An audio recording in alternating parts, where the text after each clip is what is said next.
নমস্কার, সবাই শুনতে পাবেন? আচ্ছা, আমি এখানে আপনাদের সঙ্গে পরিচিতি করতে এসেছি। ক্যান্ডিডেটকে দেখার সবার ইচ্ছে, তাই তো?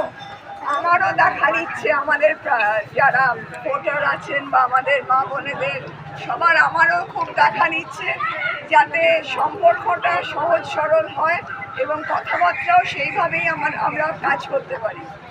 তো অনেক পরিকল্পনা নিয়ে আমাকে এগোতে হবে এবং মোদিজি আমায় ফোন করেছিলেন, 100টা কর্মসূচি রাখতে বলেছেন, রেডি রাখতে বলেছে। সেখানে সবার জন্যেই একটা না একটা কিছু জিনিস আছে।